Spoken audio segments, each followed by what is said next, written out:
Sequence and series, sequence and series. देखिए आप sequence series class 10 में जो पढ़े हैं तो केवल अर्थमेटिक प्रोग्रेशन यानी कि एपी पढ़े हुए हैं। यहाँ पे आपको क्लास 11 में सीक्वेंस सीरीज में एपी पढ़ना है मींस अर्थमेटिक प्रोग्रेशन, जीपी पढ़ना है मींस ज्योमेट्रिक प्रोग्रेशन, एचपी पढ़ना है हार्मोनिक प्रोग्रेशन और सम स्पेशल सीक्वेंस सीरीज पढ़ना है। ठीक है, तो इतना सारा प्रोग्रेशन हम लोग सीक्वेंस सीरीज में पढ़ेंगे। तो ये जो अभी हम एक नाम लिखे सीक्वेंस एंड सीरीज, इसमें बहुत सारा प्रोग्रेशन आएगा जिसमें से कि ऑलरेडी आप एपी पढ़े हैं मगर उसका एक्सटेंडेड पार्ट भी आपको क्लास 11 में मिलेगा। तो देखिए सबसे पहला चीज होता है कि फंडामेंटल कॉन्सेप्ट समझना कि सीक्वेंस किसको कहते हैं। सीक्वेंस तो any group of numbers are sequence. Sequence क्या होता है? नंबर्स का एक ग्रुपिंग कर दीजिए, बस उसका एक पैटर्न होना चाहिए, उसको हम लोग क्या बोलेंगे? सीक्वेंस बोलेंगे। अगला एक टर्म आता है जिसको हम लोग बोलते हैं प्रोग्रेशन। तो प्रोग्रेशन क्या है?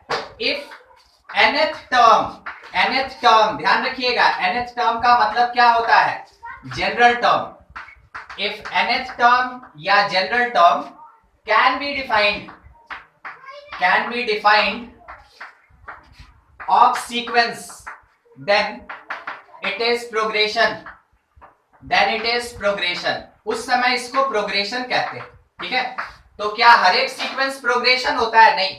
ठीक है, कुछ ऐसा सीक्वेंस होता है जिसका कि general pattern nth term general term defined होता है, उसको हम लोग बोलते हैं प्रोग्रेशन। एग्जांपल के लिए थोड़ा समझिएगा।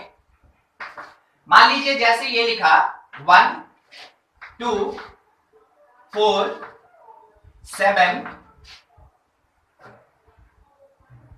11 ऐसा है, तो आप ये समझ सकते हैं कि एक्चुअल में क्या है ना कि इसके बीच का डिफरेंस 1 यूनिट का है, इसके बीच का डिफरेंस 2 यूनिट का, यहाँ डिफरेंस 3 का, यहाँ डिफरेंस 4 का। यानी कि अगर हम यहाँ आपसे नंबर पूछे, क्या कोई आंसर दे पाएगा? कोई नंबर? 16। देख रहे हैं कि डिफरेंस धीरे धीरे इंक्रीज कर रहा है, तो ऑब्वियस सी बात है ना कि इसके बाद जो नंबर आएगा वो 5 यूनिट ज्यादा होगा, तो 11 + 5 दैट विल बी 16। तो जब कभी भी ऐसे किसी पैटर्न में डिफाइन होगा कोई भी सीक्वेंस, उसको हम लोग बोलेंगे प्रोग्रेशन। ठीक है, वो प्रोग्रेशन। एक और एग्जांपल देखिए अभी, तब nth टर्म आपको डिफाइन करना सिखाएंगे। मान लीजिए लिखा है 2 4 6 8 10 ऐसे चल रहा है और आपसे बोला कि 20th टर्म क्या होगा? 20th टर्म, तो आप क्या देखें कि फर्स्ट में 2 है, सेकंड में 4 है, थर्ड में 6 है, फोर्थ में 8 है, फिफ्थ में 10 दिख रहा है। फिफ्थ में चलिए ध्यान दीजिएगा, फर्स्ट टर्म में 2 है, सेकंड टर्म में 4 है, थर्ड टर्म में 6 है, फोर्थ टर्म में 8 है, फिफ्थ टर्म में 10 है। तो 20th टर्म क्या होगा? कोई बता सकता है? 40। यानी कि जिस किसी भी टर्म को निकालना है उसको 2 से मल्टीप्लाई कर देना है, उसको 2 से मल्टीप्लाई कर देना, मेरा वो टर्म डिफाइन हो जाएगा। तो इसका मतलब क्या हुआ कि जैसे आपको मिला तो इसका nth टर्म अगर आप डिफाइन करना चाहें, जिसको कि हम जनरल टर्म कहते हैं, ये जनरल टर्म होगा 2 into n। कहने का मतलब जब हम T1 डिफाइन करेंगे मींस फर्स्ट टर्म, तो हम क्या करेंगे? n के प्लेस पे 1 पुट करेंगे, तो 2 into 1 दैट विल बी 2। जब T2 डिफाइन करेंगे मींस सेकंड टर्म, तो सेकंड टर्म के टाइम में इसको 2 into 2 मींस 4 लिख सकते हैं। जब हम इसका T5 डिफाइन करेंगे मींस फिफ्थ टर्म, तो उसको हम लिख सकते हैं 2 into 5 that is equals to कितना? 10। तो सर कर क्या रहे हैं? सर क्या कर रहे हैं ना कि जहां पे n लिखा हुआ है उस जगह पे कॉन्सेक्यूटिव नंबर पुट कर रहे हैं। तो n के प्लेस पे आप जो भी वैल्यू पुट कीजिएगा वो हमेशा रिस्पेक्टिव टर्म को डिफाइन करता है। यानी n के जगह 1 पुट किए तो फर्स्ट टर्म, n के जगह 5 पुट किए तो फिफ्थ टर्म, ऐसे। अगर आपको इसी तरीके से कभी ये प्रोवाइडेड रहे कि if nth if nth term of progression is 2n plus 5, तो बोला find T7 and T3। क्या मीनिंग और क्या कहना क्या चाहता है? ये बोल रहा है कि देखो एक प्रोग्रेशन है जिसका एक्चुअल में जो nth टर्म है वो इतना है, तो हम सॉल्व करने के लिए tn लिखेंगे, tn यानी nth टर्म, और वो कितना 2n plus 5 provided by question में ही दिया हुआ है। आगे क्या करें? क्वेश्चन में ये डिमांड किया कि बेटा बताओ T7 क्या होगा, तो n के जगह 7 पुट करेंगे, यानी 2 into 7 plus 5 मींस कितना आ गया 19। हमसे पूछा T3 बताओ, हम क्या करेंगे n के प्लेस पे 3 पुट करेंगे, ठीक है, ध्यान रखिएगा n के प्लेस पे पुट करेंगे, तो 2 into 3 plus 5 it will B 11। तो ये होता है प्रोग्रेशन में कभी कभार आपको सीक्वेंस दिया रहेगा, nth टर्म खुद से निकालना है, वो चीज हम लोग एपी जीपी एचपी में सीखते चलेंगे। और अभी जनरल जो इसका इंट्रोडक्शन है उसमें बेसिकली क्वेश्चन ये रहेगा कि आपके क्वेश्चन में nth टर्म दिया रहेगा और किसी एक पर्टिकुलर टर्म के बारे में पूछा जाएगा।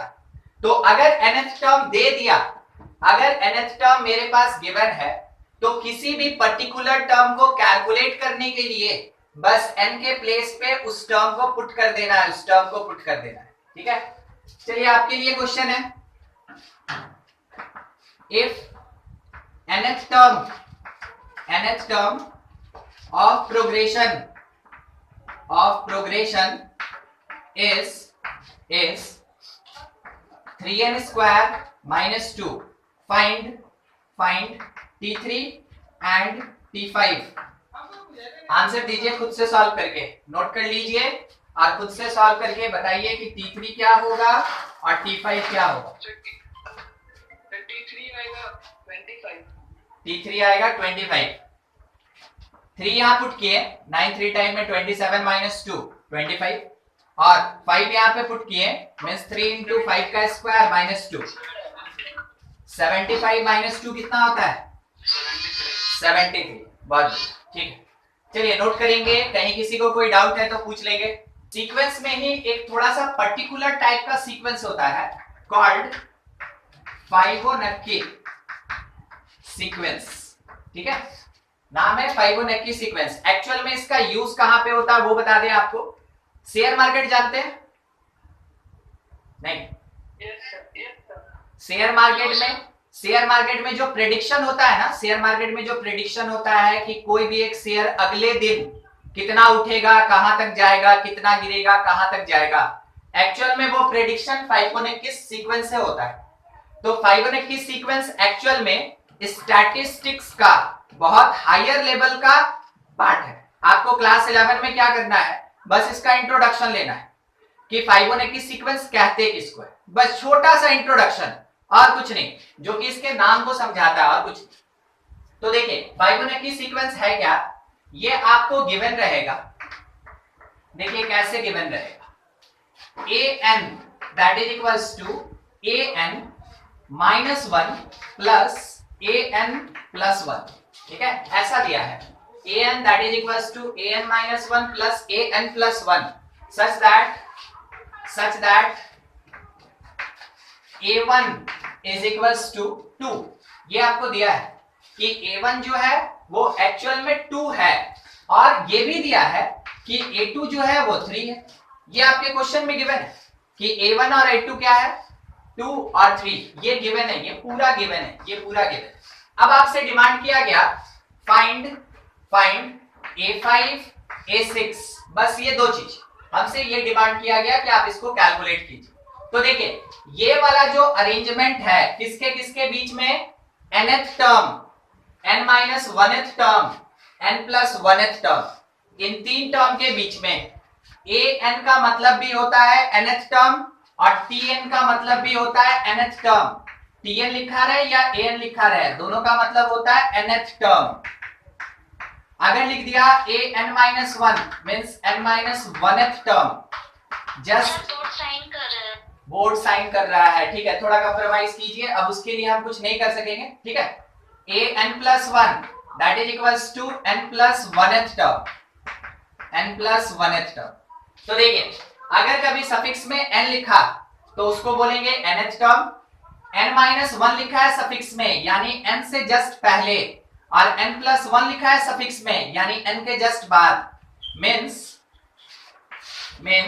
ये nth है तो ये n माइनस 1th है, ये n प्लस 1th है।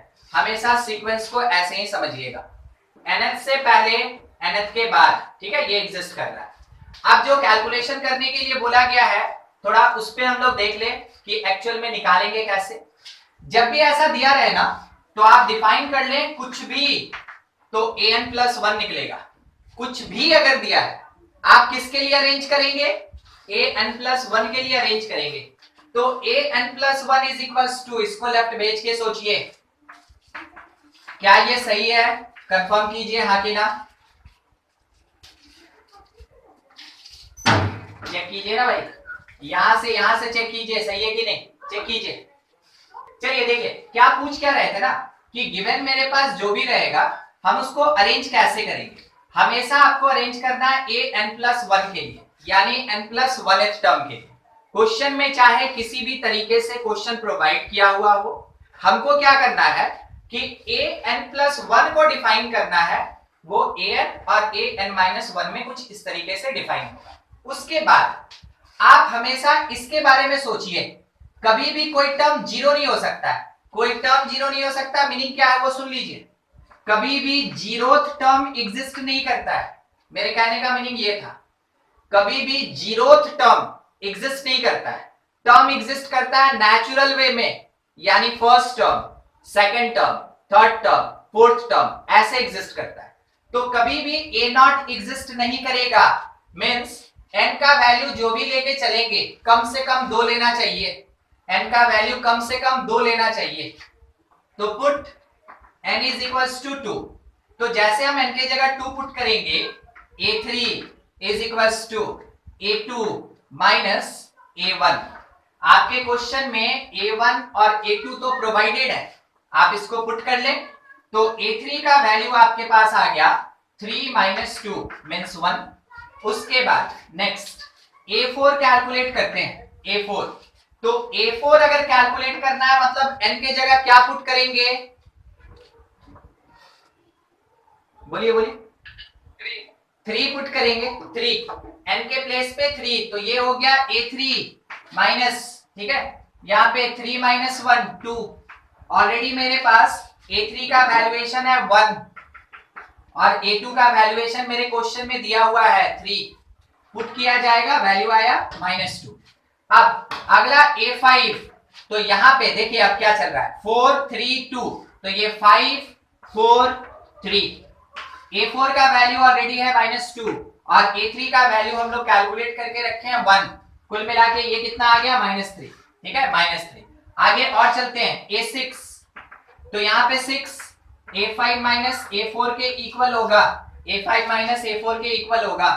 a5 का वैल्यू है अपने पास -3 और a4 का वैल्यूएशन अपने पास है -2, कुल मिला के ये कितना हो गया -5। देखिए क्वेश्चन का डिमांड क्या था कि a5 बताओ और a6 बताओ। फाइनली मेरा आंसर क्या होगा कि जो a5 है दैट इज इक्वल्स टू -3 और जो a6 है it will be equals to -5। ये काम करना है आपको, ठीक है। तो a5 और a6 कुछ इस तरीके से कैलकुलेट करके हम लोग को देना है। ये कब के लिए है, फाइबोनैक्सी सीक्वेंस। क्या सर हमेशा यही मिलेगा, नहीं, आपको किसी दूसरे टाइप का भी मिल सकता है, मगर एक बात कंफर्म है उसमें n रहेगा, n-1 रहेगा, n+1 रहेगा, ठीक है। कंफर्म कीजिए, ये क्वेश्चन समझने में अगर किसी को दिक्कत है तो पूछ लीजिए, ऐसा ही क्वेश्चन आपको बनाने दे रहे हैं। बहुत बढ़िया सर, सॉल्यूशन कैसे होएगा फिर से बता दीजिए। कौन से प्लेस पे, ये वाला है ना, यस ठीक। देखिए यहाँ मेरा क्वेश्चन खत्म हुआ था। मेरा जो सबसे पहला स्टेप ये है कि चाहे कुछ भी दिया हुआ रहे हम लोग n+1th टर्म डिफाइन करेंगे।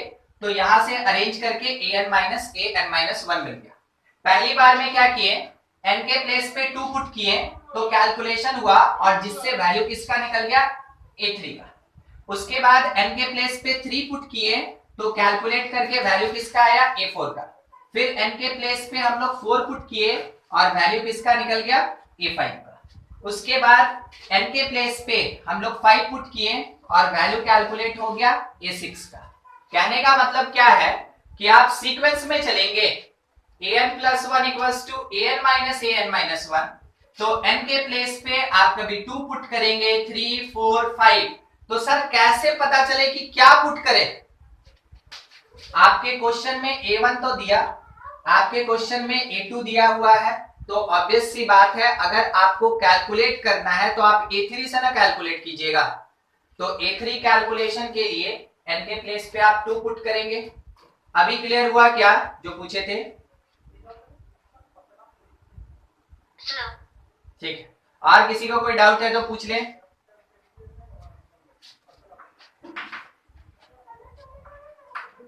नहीं है, आपके लिए क्वेश्चन है, उसको नोट कर लीजिए। इन एनी सीक्वेंस इफ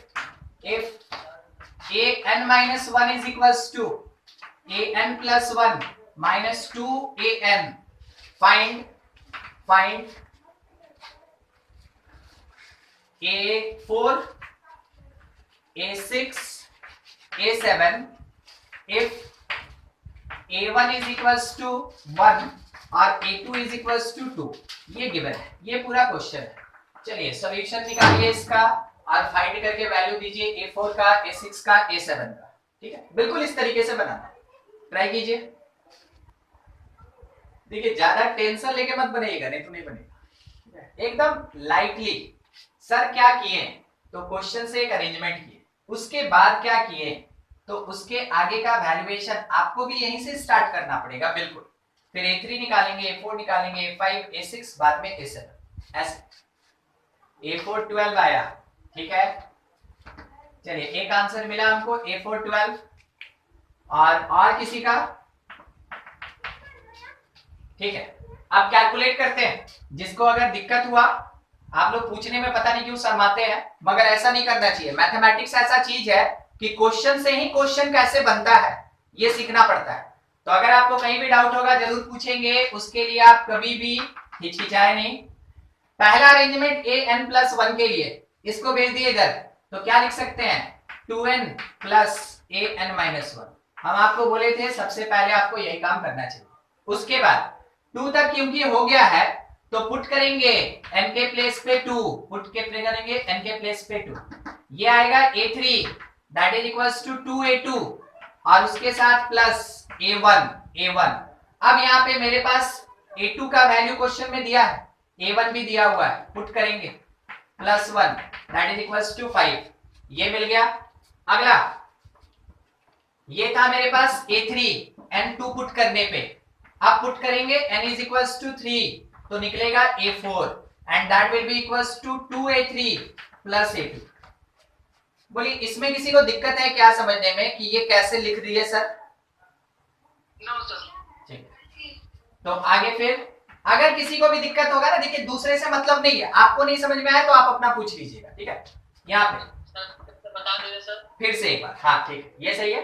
देखिए सबसे पहला चीज, n का वैल्यू अगर 2 लेना चाहे तो n के प्लेस पे 2 पुट करेंगे तो 2 प्लस 1 3 होगा, n के प्लेस पे 2 पुट करेंगे 2A2 होगा, n के प्लेस पे 2 पुट करेंगे 2 माइनस 1 A1 होगा। A1 और A2 का वैल्यू मेरे क्वेश्चन में प्रोवाइडेड है, वहां से पुट करके वैल्यू निकालिए। जब n का वैल्यू 3 पुट करेंगे 3 प्लस 1 4 होगा, यहाँ A3 आएगा, यहाँ 3 माइनस 1 2 हो जाएगा। जो जो वैल्यू मेरे पास है पुट करते चले। A3 का वैल्यू निकाल चुके हैं 5 प्लस A2 का वैल्यू है मेरे पास क्वेश्चन में 2 दैट इज इक्वल्स टू 12। चलिए ऐसे ही हम लोग को निकालना है, put n is equals to 4 करके, तो 4 plus 1 5 means A5, 4 2A4 plus यहां से 5 माइनस 1 4 पुट किए थे ना, 4 माइनस 1 3, वैल्यू पुट कीजिए। A4 का वैल्यू मेरे पास है 12, तो 2 इंटू 12। A3 का वैल्यू मेरे पास है 5 24 5 29। सेम ऐसे ही A6 निकाल लेंगे, तो A6 के लिए n के प्लेस पे 5 पुट कर रहे हैं 5, ठीक है 5, तो 2a5 plus a4, 2a5 plus a4 that will be equals to a5 का value 29 multiplied by 2 that will be 58 plus a4 already calculated है 12, ये पूरा कैलकुलेट कीजिएगा 70 आएगा, ठीक है, ऐड करना है, कोई ज्यादा बड़ा चीज है नहीं ऐसा। नेक्स्ट a7 तक चाहिए ना, a7 यानी n के प्लेस पे 6 पुट किए हैं, 6, तो 2a6 और यहाँ पे a5, ऑलरेडी मेरे पास a6 का वैल्यू है 70 और प्लस a5 का वैल्यू भी हम लोग के पास कहीं था, इट इज 29 मीन्स 140 और 29 169, ठीक है, ऐसे कैलकुलेट करना है पार्ट बाय पार्ट। सर क्या यहाँ पे हम कंटिन्यूअस टर्म छोड़ के कुछ अल्टरनेट टर्म नहीं निकाल सकते हैं? बिल्कुल नहीं। कहने का मतलब अगर सर आप हमसे मांगे a4, a6 और a7 तो क्या कोई तरीका नहीं है कि हम डायरेक्ट a4 निकालें, a6 निकालें, a7 निकालें? फिबोनाची सीक्वेंस में ऐसा कोई तरीका नहीं होता है। फिबोनाची सीक्वेंस अपने आप में यूनिक होता है और फिबोनाची सीक्वेंस में आपको कंटिन्यूअस टर्म ही कैलकुलेट करना पड़ेगा। आप कभी भी एक दो टर्म गैप करके दूसरा कैलकुलेशन नहीं कर सकते। तो इस कारण से मेरे क्वेश्चन में a1 और a2 दिया, बहुत बढ़िया, हम a3 निकाल लिए, a4 निकाले, a5 निकाले, a6 निकाले, a7 निकाले, यानी कंटिन्यूअस कैलकुलेशन करना है, किसी भी टर्म को बीच में से गायब करके उसके बाद का टर्म आप कैलकुलेट नहीं कर सकते। यही होता है फिबोनाची सीक्वेंस, ठीक है, नोट कर लीजिए जिसका नहीं हो पाया था। मान लीजिए जैसे अभी तक तो मेरे पास सीक्वेंस का काम कंप्लीट हो गया, अब नेक्स्ट पार्ट हम सीधा स्टार्ट कर रहे हैं अरिथमेटिक प्रोग्रेशन। अरिथमेटिक प्रोग्रेशन, ये चीज, सीक्वेंस का इंट्रोडक्शन हो गया, प्रोग्रेशन का इंट्रोडक्शन हो गया। अब सबसे पहला प्रोग्रेशन जो आता है इट इज अरिथमेटिक प्रोग्रेशन यानी एपी। तो आप इसको पहले डिफाइन कर लें। क्या डेफिनेशन भी सर आएगा एग्जामिनेशन में? नहीं, वो इसलिए होता है ना कि जब भी आप क्वेश्चन देखें तो ध्यान रखिएगा, आपके स्कूल लेवल के क्वेश्चन में तो इतना ज्यादा नहीं घुमाता है, मगर कंपटीशन लेवल का जो क्वेश्चन होता है, ध्यान से सुने होंगे अगर बड़े का बात, तो उनका क्या कहना होता है, जेई एडवांस का क्वेश्चन फंडामेंटल कॉन्सेप्ट पे होता है। तो सर ये फंडामेंटल कॉन्सेप्ट क्या है? डेफिनेशन, वहां पे पूरे क्वेश्चन में कहीं एक नाम नहीं देगा एपी, मगर उस नाम को डिफाइन करने वाला 2 लाइन जरूर छापा हुआ रहेगा। आपको यही नहीं पता रहेगा कि उन लाइंस का मीनिंग क्या होता है, आप कैसे वहां पे एपी का कोई भी टर्म, कंडीशन या फॉर्मूला लगाएंगे? तो क्वेश्चन आइडेंटिफाई करो, उसके बाद उसका फॉर्मूला और कॉन्सेप्ट सोचो, देन आफ्टर उसको सॉल्व करो, ठीक है, ये होता है तरीका 11 में। तो अरिथमेटिक प्रोग्रेशन क्या है? इफ सीक्वेंस इंक्रीजेस और decreases, increases or decreases by constant difference, by constant difference, या फिर आप ऐसे कह सकते हैं by constant number, then it is in AP। अगर कभी भी कोई ऐसा प्रोग्रेशन या सीक्वेंस हमको प्रोवाइड किया जिसमें कि जो कंटिन्यूअस नंबर्स है वो किसी एक पर्टिकुलर कांस्टेंट के हिसाब से इंक्रीज कर रहा है या पर्टिकुलर कांस्टेंट के हिसाब से डिक्रीज कर रहा है, तो जाके उस सीक्वेंस को हम एपी कहते हैं, ठीक है। तो यहां पे जैसे बोला, मान लीजिए कि मेरे पास लिखा 2, फिर लिखा 4, फिर लिखा 6, उसके बाद है 8, देन आफ्टर 10 एंड सो। तो हम क्या चेक किए ना इसमें कि मेरे पास T1 कितना, तो 2, T2 कितना है 4, T3 कितना है means third term 6, T4 it is 8। तो क्या करें ऐसे केस में, यहां से फाइंड करके देखिए ना भाई T2 माइनस T1 कितना हुआ, तो इट इज 2। यहां से फाइंड करके देखिए T3 माइनस T2 कितना मिला, T3 minus T2 it is 2। यहां से फाइंड करके देखिए T4 माइनस T3 कितना मिला, इट इज 2। तो कहने का मतलब है ये तो डिफरेंस कॉमन हुआ, हाँ बिल्कुल, अगर कोई रेगुलरली इंक्रीज करेगा या डिक्रीज करेगा तो उसके बीच का डिफरेंस हमेशा कांस्टेंट होता है, और एपी को आइडेंटिफाई कराने वाला यही एक टर्म है। अगर कभी भी डिफरेंस कांस्टेंट होता है, वैसे केस में जो भी सीरीज होगा, जो भी सीक्वेंस होगा, वो हमेशा एपी में होता है। ठीक है, तो यहां पे आप जो बात एक बोले थे सर कि कांस्टेंट डिफरेंस या फिर कांस्टेंट नंबर से रेगुलरली इंक्रीज या डिक्रीज करता है, वो नहीं दिखा। कोशिश कीजिए, दिखेगा। इट इज 2, उसके बाद 2 + 2, उसके बाद 2 + 2 × 2, ठीक है, उसके बाद 2 + 3 × 2, ऐसा लिखते चल रहे हैं हम नंबर। तो यहां पे सर जो इंक्रीमेंट है वो कितने का है, ध्यान से देखिएगा क्या हो रहा है और कैसे हो रहा है। ठीक है, पहला चीज यहां पे हम एक्चुअल में ऐसे लिखना चाहते थे 2 × 1 + 2, तो इस जगह पे देखें हम 2 × 1, ठीक है, 2 × 1, यहां देखें 2 × 2, यहां देखें 2 × 3। इसका मतलब क्या हुआ कि जो ऐड किया गया है वो भी फिक्स है। इसका मतलब ये हुआ कि जो मल्टीप्लाई हो रहा है वो भी फिक्स है। तो कौन वैरी कर रहा है, ये वैरी कर रहा है, ये वैरी कर रहा है। वैसे केस में हमेशा ध्यान दीजिएगा, यहां पे ऐड है ना 2, यहां पे ऐड है 2, इस प्लेस पे ऐड है 2, तो ये कॉन्स्टेंटली इंक्रीज करता जा रहा है, then it is AP.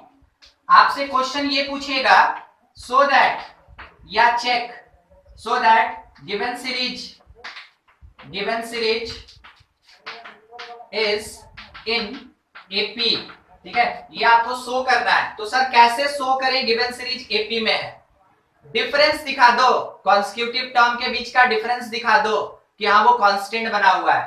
Definition इसी काम में आता है, डेफिनेशन इसी काम में आता है।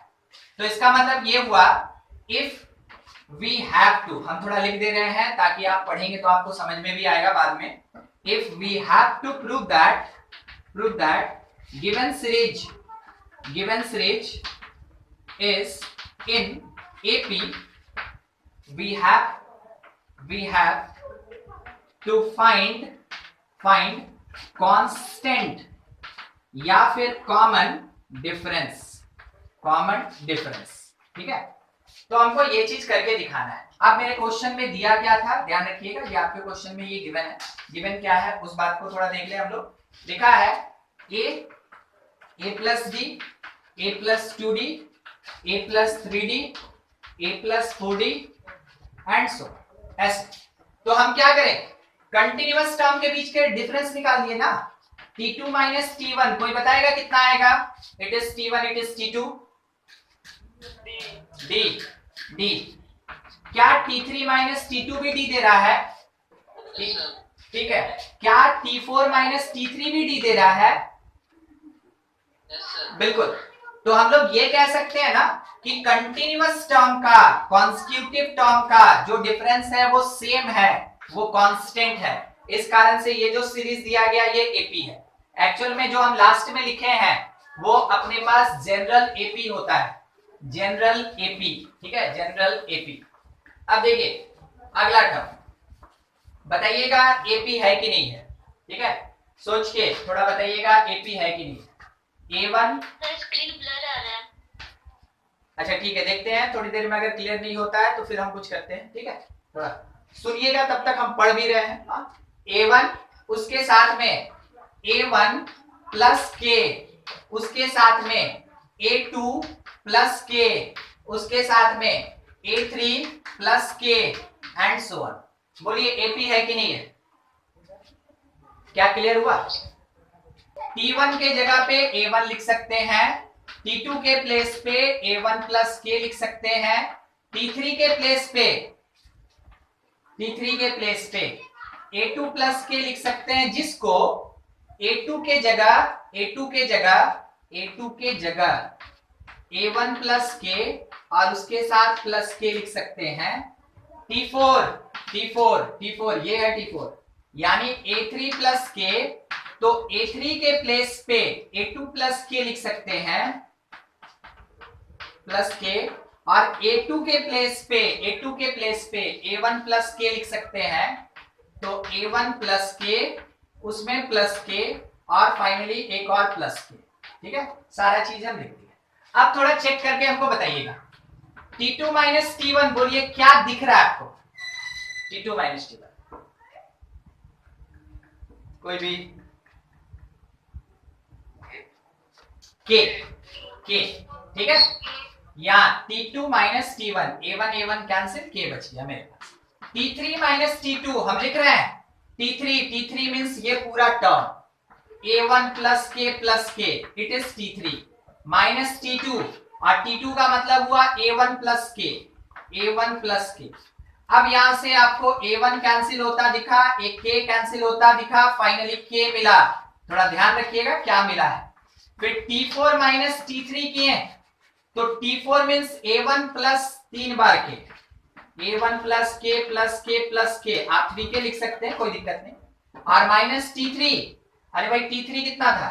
A1 प्लस 2 के, कैंसिलेशन का बारी आया, A1 कैंसिल, एक K कैंसिल, एक और K कैंसिल, कुल मिला के मेरे हाथ में बचा क्या? K। क्या कॉन्सिक्यूटिव टर्म का डिफरेंस सेम है? ठीक है, तो अगर कभी भी कॉन्सिक्यूटिव टर्म का डिफरेंस सेम हो जाए, ठीक है, वैसे केस में जो भी सीरीज हमको दिया था, गिवन सीरीज या फिर सीक्वेंस आर या इज इन एपी, वो किसमें है? एपी में।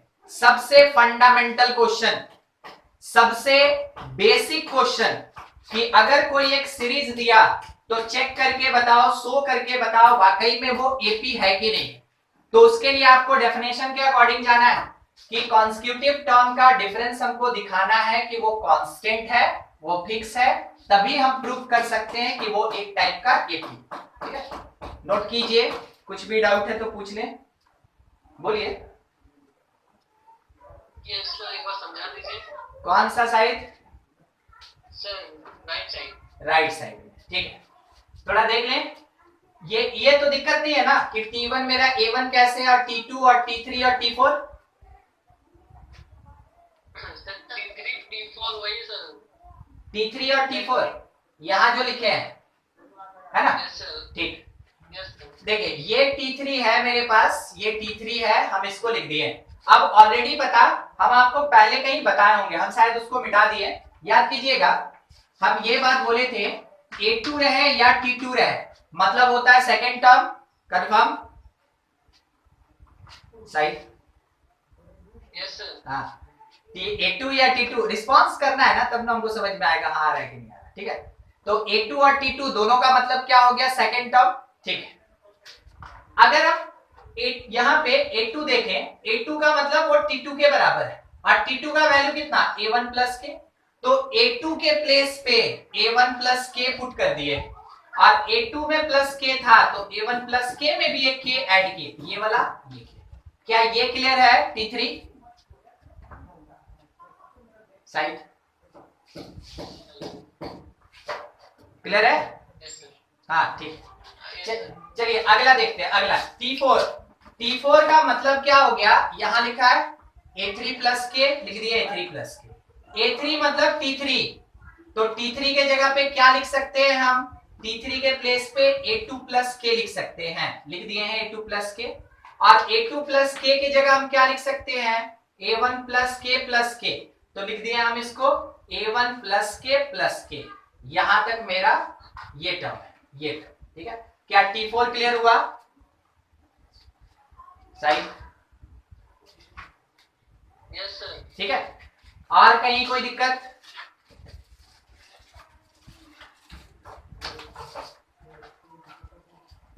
आप बोले नहीं। नेक्स्ट पॉइंट, ठीक है, नेक्स्ट पॉइंट, जो जनरल एपी होता है, जनरल एपी वो कैसा होता है? ए प्लस डी, ए प्लस 2D, ए प्लस 3D, मतलब क्या हुआ ना, ए में डी यूनिट बढ़ाए तो ए प्लस डी में डी यूनिट बढ़ाए तो ए प्लस 2D, ए प्लस 2D में डी यूनिट बढ़ाए A plus 3D and so on. तो जनरल एपी आप इसी को बोलेंगे, जब भी एपी से रिलेटेड क्वेश्चन आपको अज्यूम करके बनाना होगा, आप इसी को लेके बनाएं। दूसरा पॉइंट, ठीक है, इफ एपी इज इंक्रीजिंग, अगर एपी इंक्रीजिंग होता है, इंक्रीजिंग एपी अगर होता है, वैसे केस में कॉन्सेप्ट कहता है कि कॉमन डिफरेंस पॉजिटिव होगा, ठीक है। देन जो कॉमन डिफरेंस है ना, common difference it will B positive. कहने का मतलब है जो डी होता है ये ग्रेटर देन 0 होता है, जो कॉमन डिफरेंस डी होता है वो ग्रेटर देन 0 होता है। जब कभी भी किसी भी एपी का कॉमन डिफरेंस यानी डी अगर ग्रेटर देन 0 यानी पॉजिटिव है, वैसे केस में एपी कैसा होगा, इंक्रीजिंग होगा। सर क्या इस वर्ड का क्वेश्चन बनाने में भी कहीं यूज है? सुनिए, हो सकता है आपको कभी ऐसा इक्वेशन मिल जाए, ठीक है, D square minus 3d plus 2 is equals to 0, ठीक है। आप यहां से सॉल्व किए तो d का वैल्यू आप क्या निकालें, थोड़ा रुक जाइए, हमें एक तो यहाँ पे चेंज करना चाहते हैं, -4, ठीक है। तो d का वैल्यू आप यहां से कैलकुलेट करेंगे तो आपको क्या मिलेगा वो सुन लीजिए, 4 और -1 मिडिल स्प्लिट करके निकाल लीजिए ना, नहीं समझे? हाँ आकाश, मिडिल स्प्लिट -4 और +1 में होगा ना, ठीक है। तो -4 के कारण D4 मिलेगा और +1 के कारण -1 मिलेगा। क्या किसी को दिक्कत है तो एक्सप्लेन करके लिख देंगे, नहीं तो आगे बढ़ेंगे। बोलिए, कोई दिक्कत नहीं, ठीक है, कोई दिक्कत नहीं। अब मान लीजिए आपके क्वेश्चन में बोला कि देखो तुम्हारा जो एपी होगा वो इंक्रीजिंग एपी होगा। अगर वो बोल दिया कि नहीं एपी इंक्रीजिंग होगा तो बताइए डी का 2 आंसर होगा कि एक आंसर होगा? अगर बोल दिया कि एपी इंक्रीजिंग एपी है तो डी का 2 आंसर होगा कि एक आंसर होगा? एक आंसर होगा सर, 4 होगा और 4 होगा, एक आंसर होगा और 4 होगा। बस उसी के लिए आपको ये कॉन्सेप्ट बताया गया। क्वेश्चन देने वाला क्या करेगा, आपके ऑप्शन में 4 देगा, आपके ऑप्शन में -1 देगा, आपके ऑप्शन में 4 और -1 दोनों देगा और लास्ट में बोलेगा नन ऑफ दिस, ठीक है। 4 चीज है। अब बनाने वाला क्या बोला कि देखो डी तो निकालना था, डी आ गया, वो सी को टिक मार के चला गया कि सी मेरा करेक्ट है, एकदम सोच लिया कि +4 तो आ गया मेरा, ठीक है। और उसके बाद जिस दिन आंसर की आया उस दिन स्टूडेंट देख के पछता रहा है कि अरे कैसे गलत हो गया। तो उसको समझ में आया कि हम एक छोटे से वर्ड को केवल मिस कर गए थे, जिसके कारण हमको 4 नंबर तो मिला नहीं बल्कि 1 नंबर और चला भी गया, ठीक है। तो इन सब वर्ड का क्या मीनिंग होता है क्वेश्चन में, एकदम ध्यान से देखते चलिएगा, क्वेश्चन में बिल्कुल आएगा और उस समय आपको यही छोटा छोटा पॉइंट क्वेश्चन को बनवाएगा, इसलिए याद रखेंगे इन सब पॉइंट्स को। चलिए देखिए, जब ये बात हो गया तो नेक्स्ट पॉइंट तो कोई ज्यादा मीनिंग नहीं रखता है कि if AP is decreasing AP is decreasing AP, तो वैसे केस में देन जो कॉमन डिफरेंस होगा that will B negative. Common difference is negative means d less than 0, d मेरा कैसा होगा, लेस देन 0, एकदम इसके अपोजिट और कुछ नहीं, ठीक है। अच्छा सोच के बताइएगा, if common difference of AP equal to 0 then T1 equals to T2 equals to T3 is equals to T4 is equals to लेके Tn तक, सही की गलत, ट्रू की फॉल्स? बोलिए। True, it is true. Sir कैसे बोले, देखिए ना सामने लिखा है जनरल एपी, बोला कॉमन डिफरेंस 0 होगा यानी d 0 हो गया। जैसे d 0 होगा तो a, यहां भी a, यहां भी a, इस जगह पे भी a। कहने का मतलब है T1 तो a है, T2 में a + 0, कुछ ज्यादा बड़ा थोड़ी होगा, a ही होगा। T3 में a + 2 × 0 तो भी a रहेगा। T4 में a + 3 × 0 तो भी a रहेगा। तो क्या T1 T2 T3 T4 बराबर है? बिल्कुल ऐसे ही चेक करना है, जो बोलेगा बस उसको चेक करना है। यानी कि आप कह सकते हैं ये स्टेटमेंट इस बार ट्रू हो गया, ठीक है। तो इन सब छोटे छोटे चीज को ध्यान रखेंगे एपी से related. nth term of AP, किसी भी एक एपी का nth टर्म, किसी भी एक एपी का general term general term, nth term या जनरल टर्म ऑफ एपी। इसका मतलब क्या सर, हम कैसे पहचानेंगे कि वो जनरल टर्म है? उसके पास या तो n होगा, या उसके पास r होगा, या उसके पास k होगा, या उसके पास p होगा। मतलब सारा नंबर नहीं होगा, बल्कि कोई एक अननोन होगा। किसके जैसा? Like 3n plus 1, like 2p plus 2। किसके जैसा? लाइक 4k माइनस 7, ऐसा कुछ। ठीक है, तो कोई भी एक अननोन अगर प्रेजेंट है, इसका मतलब है कि वो उस एपी का जनरल टर्म है, वो उस एपी का जनरल टर्म है। तो हम लोग को ऐसे कुछ आइडेंटिफाई करना है कि जनरल टर्म होता कौन है। अब देखिए, अभी जैसा बोला गया बिल्कुल सही था। अब थोड़ा इस पे आते हैं। T1 हमको पता है एपी का ए होता है, T2 हमको पता है एपी का ए प्लस डी होता है। ठीक है, और T3 हम लोग को ये पता है कि ए प्लस 2d होता है, 2d। अब इस पार्ट को हम थोड़ा सा अरेंज करके लिखें तो a प्लस 1 माइनस 1d। इस पार्ट को जबकि T2 को अरेंज करें a प्लस 2 माइनस 1d।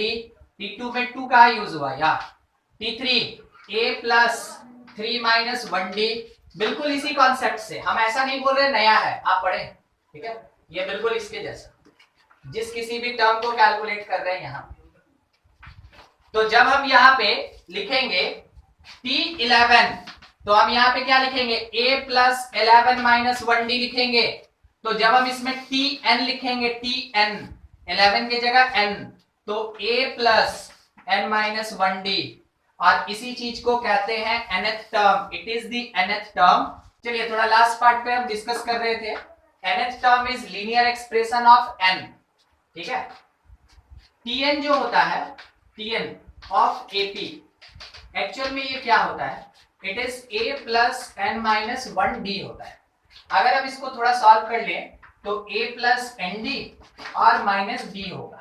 कहने का मतलब है d इंटू n और उसके साथ प्लस a माइनस d, ऐसे लिख सकते हैं। बस अरेंज कर रहे हैं, अरेंजमेंट करके आपको ये पता चला कि n का पावर यहाँ 1 है।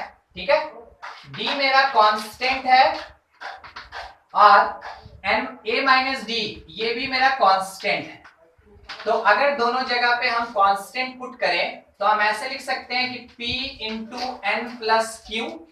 p is constant, q is constant. अब n का मैक्सिमम पावर कितना? 1। n का हाँ, अगर n का मैक्सिमम पावर 1 है, मतलब वो लीनियर एक्सप्रेशन है, लीनियर इक्वेशन वाला टर्म है। जब भी मैक्सिमम पावर 1 होगा, मतलब वो लीनियर एक्सप्रेशन का टर्म होता है। तो यही बात यहां पे बोला गया कि जो Tn होता है, यानी nth term, it is linear expression किसका? n का। यानी कि कुछ भी आगे रहे, कुछ भी ऐड या सब्ट्रैक्ट रहे, n का मैक्सिमम पावर कितना होगा? 1। इसी को लीनियर एक्सप्रेशन कहते हैं। ठीक है, अब देखिए इस चीज को जैसे आप समझे। अभी यहाँ पे थोड़ा एक बात बताइएगा, if nth term of AP is 3n plus 2, यहां जैसे लिखे थे। ठीक है, फाइंड इट्स कॉमन डिफरेंस। इसका कॉमन डिफरेंस क्या होगा वो बताना है हमको। ठीक है, कॉमन डिफरेंस। तो दो तरीका है क्वेश्चन बनाने का, दोनों देखिएगा। सबसे पहले मेथड 1। ठीक है, मेथड 1, मेरे पास Tn प्रोवाइड किया 3n प्लस 2।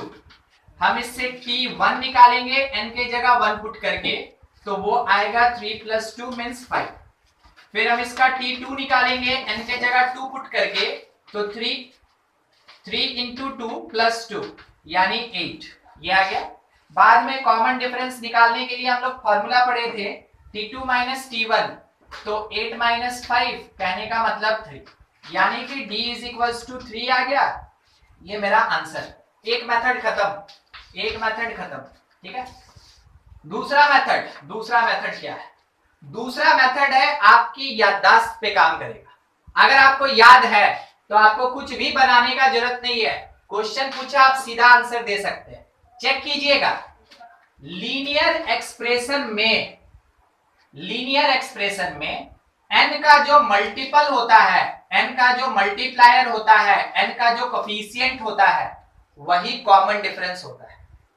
लीनियर एक्सप्रेशन में यानी Tn में n का जो मल्टीप्लायर है वही कॉमन डिफरेंस ऑफ AP होता है। वो चीज आप यहां देख चुके हैं।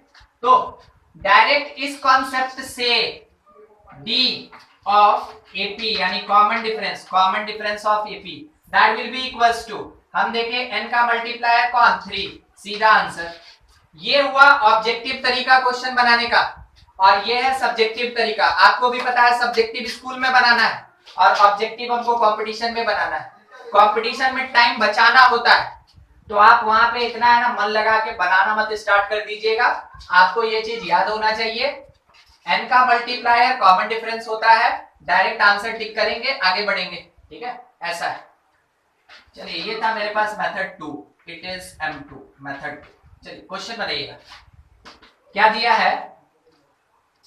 Tn is equals to 3 minus 7n, 3 minus 7n, then AP is increasing or decreasing, ये बताना है। AP मेरा इंक्रीजिंग है कि डिक्रीजिंग है, ये बताना है। नोट कीजिए इसको और बताइए इंक्रीजिंग की डिक्रीजिंग। कैसा आया? डिक्रीजिंग आया एकदम से।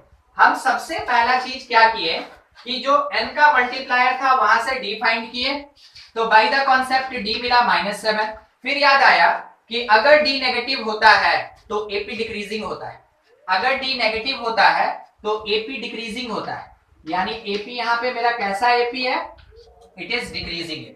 ऐसे आंसर करना है। क्वेश्चन है if an AP has Tn यानी nth term is equals to 2n plus 1, Tn 2n plus 1, तो फाइंड क्या करने बोला वो सुन लीजिए। Find A3 minus A11 plus minus A2 और प्लस A10। अच्छा ठीक है, थोड़ी देर में क्लियर हो जाएगा। ठीक है, बस हम क्वेश्चन लिख रहे हैं, पढ़ दे रहे हैं एक बार। If an AP has Tn 2n plus 1, find A3 minus A11 minus A2 plus A10 क्या होगा, ये चाहिए। देखिए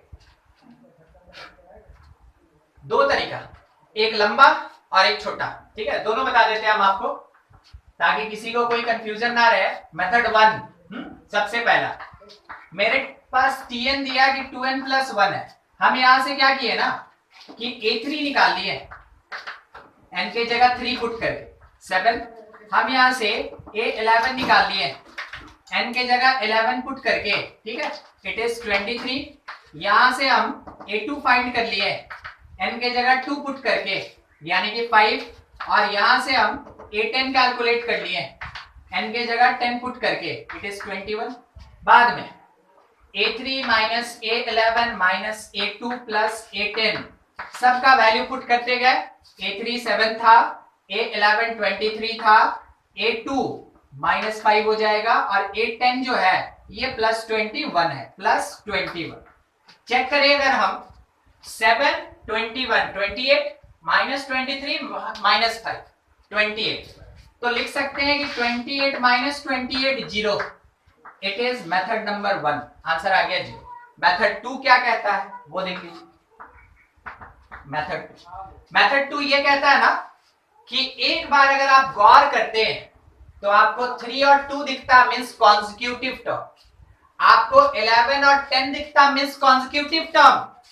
तो कॉन्जिक्यूटिव टर्म का एपी में बहुत बड़ा रोल होता है, आपको उसको ऐसे अरेंज करना चाहिए। गिवन तो मेरे क्वेश्चन में कुछ भी रह सकता है ना, हमको जरूरी थोड़ी जैसे दिया हम वैसे ही सॉल्व करें, ये कोई जरूरी नहीं है। अगर इसी को हम ऐसे अरेंज करें A3 माइनस A2, इसमें से और इसमें से, इन दोनों में से -1 कॉमन ले लें या माइनस कॉमन ले लें, तो A11 माइनस A10 बोलिए ये कितने के बराबर? D, common difference D minus ये क्या है D, and it will be G. ठीक है,